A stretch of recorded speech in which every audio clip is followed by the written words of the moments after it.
Por isso que é bom aprender as interações dos elementos que formam as plantas medicinais. Além do mais, no caso do sênior, o uso prolongado está relacionado com o aumento da glicemia, com o aumento da glicose e a perda acentuada do potássio em uso prolongado. Portanto, um cuidado com isso aí.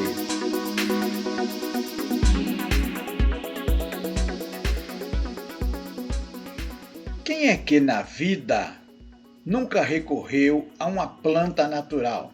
Um chazinho, alguma coisa feita à base de planta medicinal.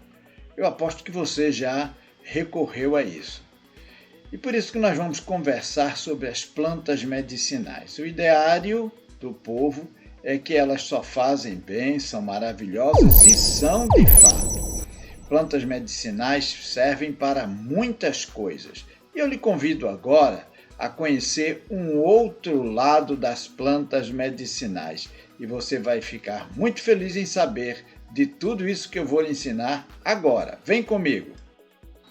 Uma planta qualquer só é reconhecida como medicinal quando tem uma série de princípios ativos que têm algum tipo de ação biológica no corpo do ser humano.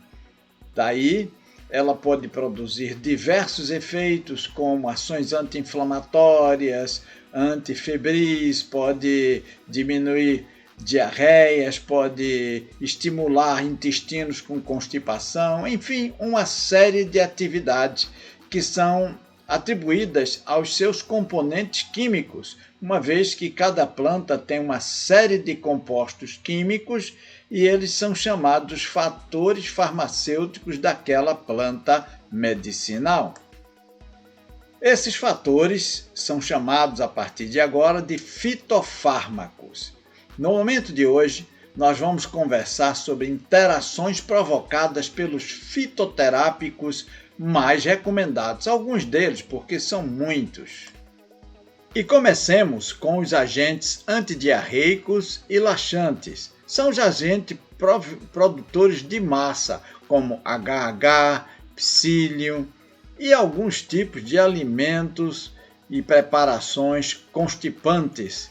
Por exemplo, HH é um extrato hidrófilo que provoca diminuição das vitaminas hidrossolúveis e eletrólitos, diminuição da absorção dessas vitaminas.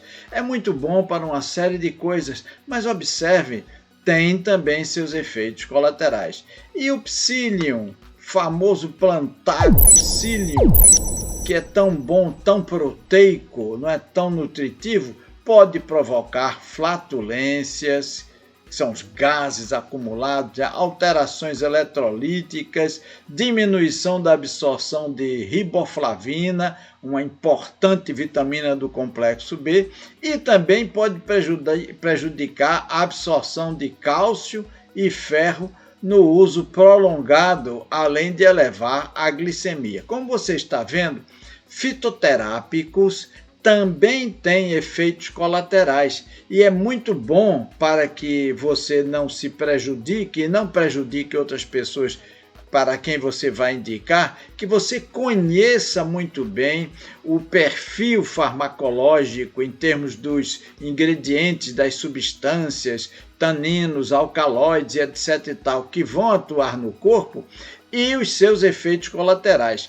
A boa nova é que esses efeitos colaterais nos preparados de plantas medicinais são muito menores do que naquelas drogas encontradas em farmácias. E, de fato, as plantas medicinais fazem muito bons efeitos. Todavia, um erro muito comum é que geralmente a pessoa aprende para que serve uma planta e nunca para que não serve, como usar, quando usar, com quem usar. Vejam vocês o caso do chá preto, da limonada, da banana prata, do caju, da cenoura, goiaba, maçã, pera, farinha de arroz, polvilho, araruta.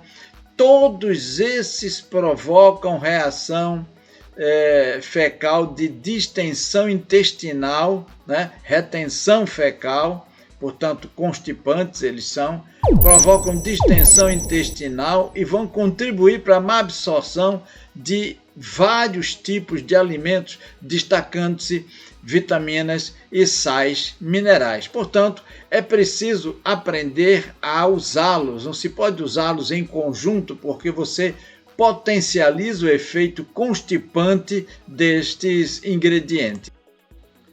E quem nunca ouviu falar no sene, Acacia angustifolia?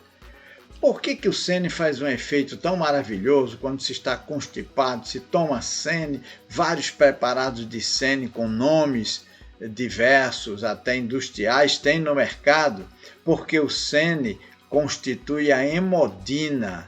Os derivados da folha do sene, os senesídeos, senesídeo A, senesídeo B, vão se transformar no corpo da gente em hemodina, que provoca o aumento do peristaltismo intestinal e, portanto, a evacuação das fezes para aquela pessoa que está constipada, mas também aumenta a excreção fecal de potássio, de cálcio, de lipídios, de minerais menores, eletrólitos e de água, e pode desidratar o corpo. Então a gente vê que tem um efeito positivo, mas também tem efeitos negativos. Sabendo usar, vamos minimizar essas coisas.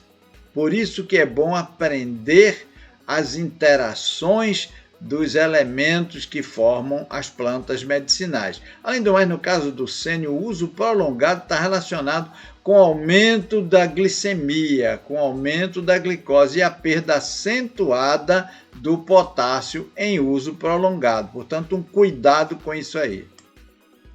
Uma planta muito conhecida de todos, sem sombra de dúvida, é ginkgo biloba. Excelente para quem tem a pressão alta, um chiado no ouvido, algumas dores de cabeça constantes, é muito empregada nessas ocasiões. Todavia, ginkgo biloba possui uma neurotoxina, conhecida quimicamente como 4-O-metilpiridoxina. Ela antagoniza a vitamina B6, portanto dificulta a sua absorção e vai interferir no metabolismo dos aminoácidos, podendo causar em tempo prolongado, em dose mais excessiva, convulsões e morte. Já foi testado em animais de laboratório, submetido às pesquisas. Por provocar dilatação dos vasos sanguíneos, ela não é indicada para pessoas que tenham a pressão muito baixa, e porque poderá provocar queda ainda mais dessa pressão arterial. E uma outra planta muito conhecida é o ginseng. Existe o ginseng coreano, o ginseng brasileiro, não importa, o ginseng de todo jeito é bom demais. Ele tem, apesar de suas utilidades, ele é um grande diurético e ele pode criar inibição seletiva da reabsorção do cloreto de sódio no ramo ascendente da alça de Henle, que é uma parte do néfron, e o néfron é uma unidade de filtração dos rins. O ginseng, sabe-se, tem forte efeito hipoglicemiante, ou seja, ele baixa muito a glicose. Para pessoas que têm a glicose normal, especialmente para aqueles que tendem a ter uma glicose mais baixa, isso é realmente prejudicial no uso dessa fabulosa planta medicinal. Mas antes que você fique nervoso ou apreensivo com isso, o ginseng contém selênio, funciona como antioxidante, vai se ligar aos radicais livres, tirando o excesso deles do corpo, eles que são tão prejudiciais e provocam o envelhecimento mais rápido. O ginseng também tem germânio, que vai favorecer o uso apropriado do oxigênio, vai disponibilizar melhor o oxigênio para as células nervosas e para as células sanguíneas. Também vai favorecer, por isso, o sistema imunológico, vai diminuir o risco de aparecimento de câncer mamário. Apesar de ter aquela contraindicação, a gente sabe que o ginseng é ótimo. Agora, Por isso é que é importante que a gente estude sobre plantas medicinais, fazendo um estudo acurado, com pessoas que entendam disso, aprenda a preparar vários elementos de plantas medicinais, como xaropes, como emplastos, enfim, infusões, decocções, todas essas coisas. Foi pensando em pessoas que querem apenas aprender a trabalhar melhor com plantas medicinais, conhecer mais para o seu uso pessoal, ou também para aqueles que querem aprender para se tornarem profissionais na área, aplicando os conceitos de fitoterapia como uma das suas práticas, uma das suas fortalezas, que a Indústria da Saúde Brasil, uma instituição renomada de ensino do nosso país, criou o curso de fitoterapia aplicada à naturopatia.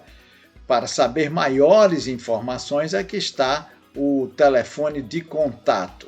Eu sou o professor Silvio Bernardes, mestre em saúde pública, biólogo, pós-graduado em biologia, professor por 42 anos em diversos cursos da área de saúde, consultor de saúde e qualidade de vida e naturopata, e serei seu professor no curso de fitoterapia aplicada à naturopatia. Faça sua inscrição hoje mesmo e a gente se encontra em sala de aula.